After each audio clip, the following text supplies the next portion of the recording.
Notification হয়ে গেছে, যার জন্য এখন আর সম্ভব হবো না।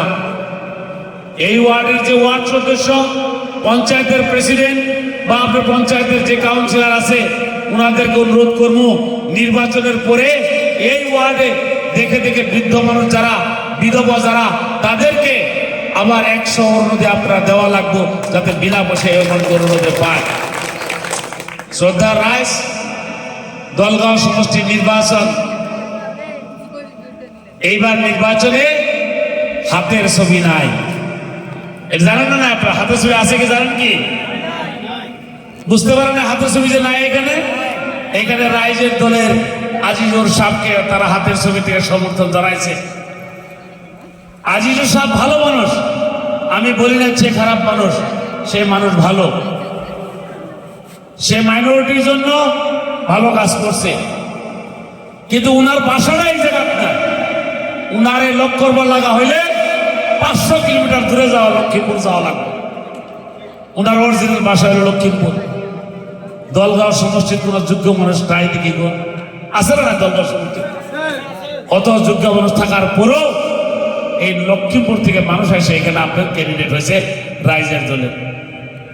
ওদিকে আপনারা রাইজের দলের যে সভাপতি অখিল গগৈ, মিয়া মানুষের বিরুদ্ধে তার সমষ্টি, মিয়া মানুষের ধরে মারতাছে, কাটতাছে, পিঠি ফাইলে মারছে। অখিল গগৈ একটা আওয়াজ দেয় নাই। এনআরসি চলাকালীন অখিল গগৈর ধরে থেকে এক রাতারাতির ভিতরে প্রায় 10 লাখ মানুষের বিরুদ্ধে অবজেকশন দিছিল, যার জন্য আমাদের মানুষের হিয়ারিং করবা লাগা হয়েছে। বিভিন্ন এত বড় সমষ্টি, প্রায় 3,15,000 ভোট।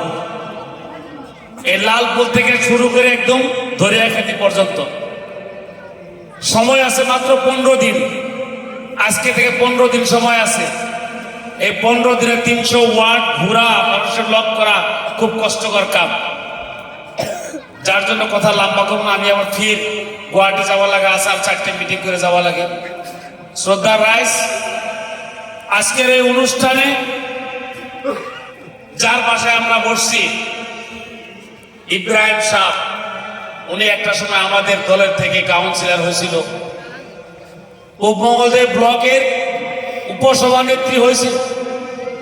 যাই হোক, এখানে আপনারা ভোট দিয়ে বানাইছিলেন, মাঝে ওনারা আমাদের সঙ্গে নাই, কংগ্রেসে চলে গেছে। কংগ্রেস থেকে এইবার কাউন্সিলর হয়েছিল।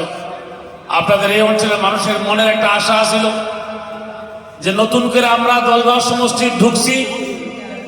দলগাঁও যেটা নাকি আঞ্চলিক পঞ্চায়েত আছে, আঞ্চলিক পঞ্চায়েতের সভানেত্রী হিসাবে আপনাদের সম্মুখে বসে থাকা মাজেদাকে আপনারা আঞ্চলিক চেয়ারম্যান হিসেবে চাইছিলেন। আসলে তো কোনো পদ চাইলে পাওয়া যায় না যদি তার তকদিরে লেখা না থাকে। ওনারা প্রায় 50 লক্ষ টাকা খরচ করছে, তারপরও কিন্তু তারা প্রেসিডেন্ট হতে পারে নাই। মনে খুব দুঃখ আছে। এখানে কংগ্রেসের যারা নাকি নেতা ছিল, তারা পয়সা পাতির বিনিময়ে 2-3 জন করে ক্যান্ডিডেট দাঁড় করে দিছে। কিছু ছেলেমিলে হওয়ার জন্য মাজেদা তার তকদিরে না থাকার জন্য প্রেসিডেন্ট হতে পারে নাই। আপনারা আস্থা বিশ্বাস রাখেন, যদি তার তকদিরে থাকে ইনশাআল্লাহ ফির প্রেসিডেন্ট হবে, ইনশাআল্লাহ হবে।